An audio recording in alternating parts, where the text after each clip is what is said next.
Hello and welcome to Flipping Through the Internet's #1 Mad Magazine news, review, and interview channel.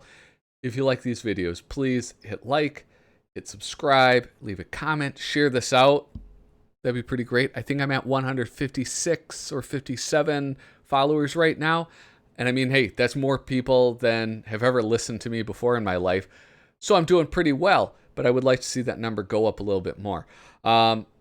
Anyway, on my last Flipping Through episode, the one about issue 221, I came across the circulation number for Mad Magazine. Now, this is something that I've brought up before, and I mentioned before that it's something that I kind of want to go over to look at the numbers over the lifetime of Mad Magazine.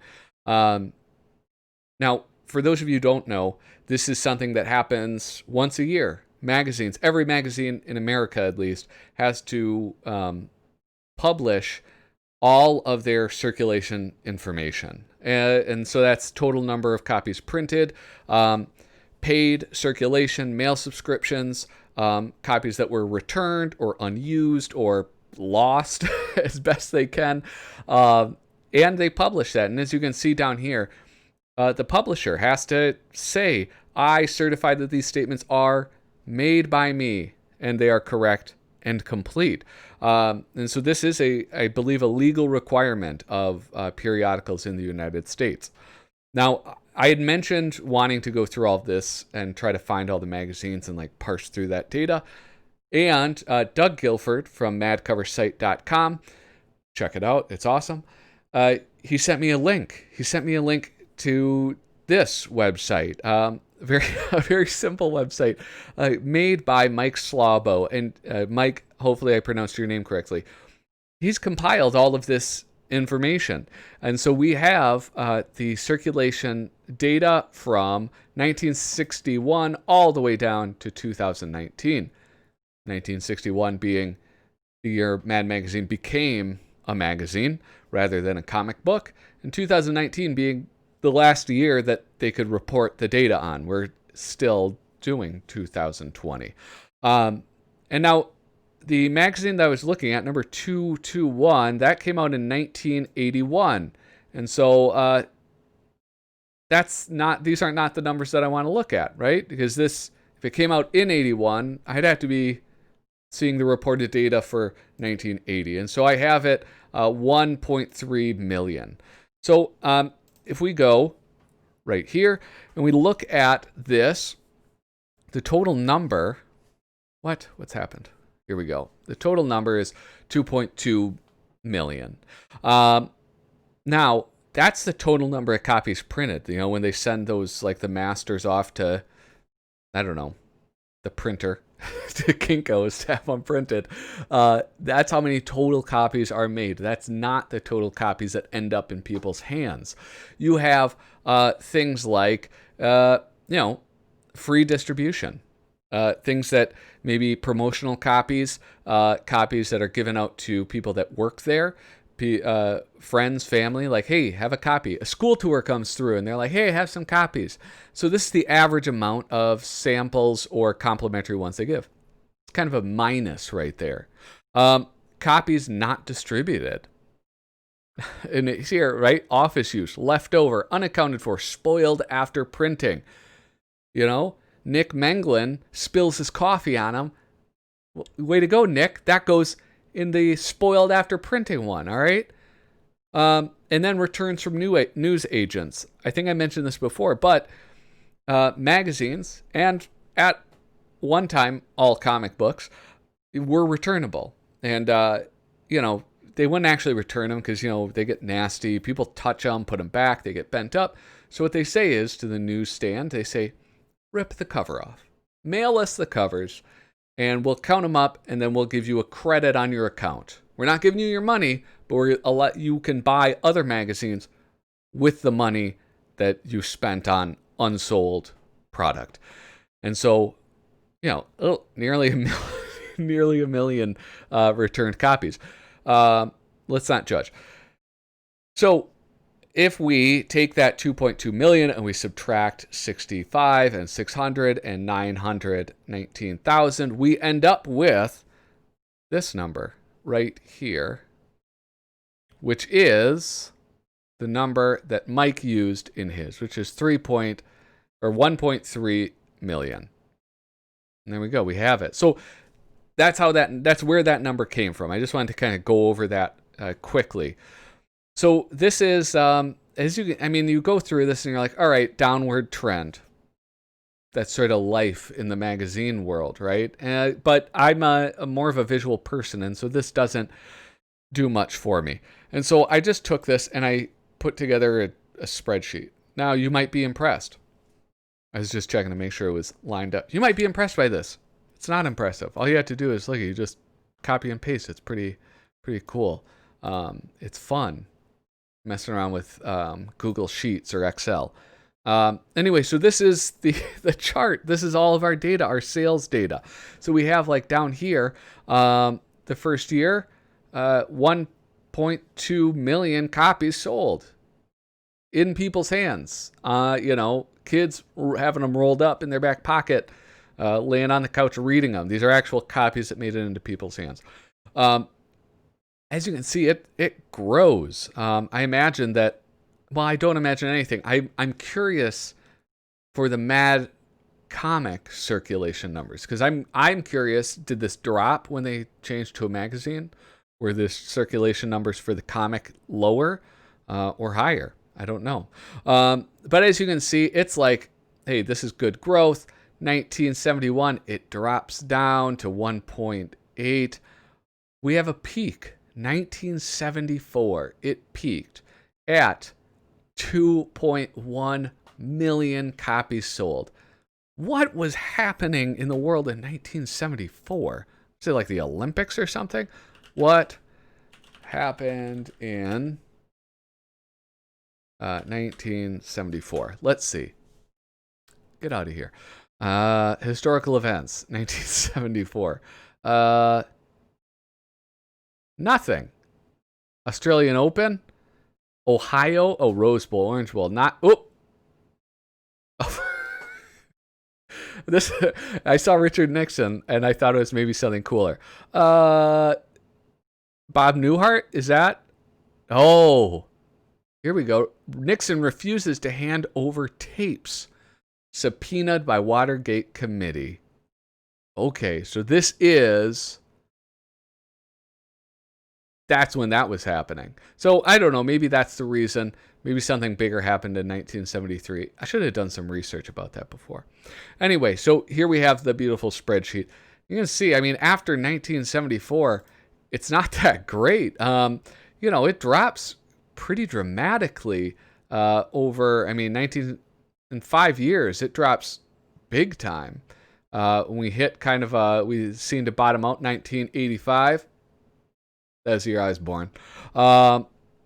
Drops, to 700,000. Comes back up in 89. And here we have it sort of plateaus. And now this is where we're hitting like 2,000 or something, Y2K. We have 200,000 circulation. And it kind of sticks around 150 for about 10 years. So, if we look at, it's 2019, 150,000, 2009, 150,000. That's like pretty steady subscriber numbers. Not that great. And I wanted a little bit of context for that. Now, as a big comic guy, the first thing that I did is I was like, all right, let's look at comic books. This is like the latest Comic-Con numbers. Which actually probably I just realized let's look at 2019. All right. Let's look at December 2019 and look at some of those numbers. So Doomsday Clock, number one, you might, I don't know, if you're not a comic person, you might not know this stuff. So we're at like 117,000. That was the final issue. And so, all right. Issue 12, best-selling one of the month, but 100,000 copies And now that's actually not copies sold. This is copies ordered. So there are, of that 117,926, there's a lot in comic book stores now. And I say that with some certainty because I go to comic shops and I flip through the dollar bin. And that's where a lot of Doomsday Clock wound up. Sorry, Jeff Johns. I thought it was a great story, but I don't know that everybody agrees. So we have like a pretty big deal comic book at this time, current day, that sells worse than Mad Magazine. Now, the problem with that is that it's not an apples to apples comparison. With a comic book, you have editors, you have like a publisher, but you have usually three creative people that are working on it. You have the writer, you have the penciler or inker, sometimes different people, and then you have the colorist. And I think at this time, this is where you also have the letterer too. So 4 people, 3 maybe if the penciler and inker is the same person. That's a lot different as far as like splitting the cost of the book than a magazine is, especially a magazine like Mad, where you have a lot of people that are putting work into it. And so I didn't know what else to compare it to. So I did look up the list of magazines in circulation. Now, this is also, I can make all these caveats. This is also not the best comparison. And I'll tell you why I believe that. If we look at AARP, the magazine, or AARP Bulletin, those are things that come with with membership. So, these numbers are bolstered because you get it for free. Costco Connection, you get that for free. Game Informer, you join the GameStop, points program, you get that for free. AAA, you get that for free. And so you start seeing a lot of these are kind of held up, not on their own 2 feet. There probably isn't much of a need for Costco Connection outside of, just reminding members that they should be spending their money there. And now this is, it's held up by those, but it's also unbelievable circulation numbers. You have 23 million copies that are going out. Now this is, the problem with this is, so that Fast Company, the 100th, is at 700,000. And if we go back, Mad at its peak was selling 2 mil. Wait, did I say 700,000 or did I say, 700,000? So, Mad Magazine at its peak was somewhere up near, where is it? Here's the 2 million range. American Baby. Or I guess, I don't know, I've never heard of that. Real Simple, Martha Stewart territory. And, I don't know, it's kind of interesting. I did find one other source. I'm going to use this as a caveat, is that I don't know if these are, with these Mad Magazine circulation numbers, I know certain things. I know that these are the actual numbers that were sold, not the total printed. And I don't know that for here, because this is the top 500 U.S. magazines that are, the magazine media list included all national, regional, local media contacts. I don't know what that means.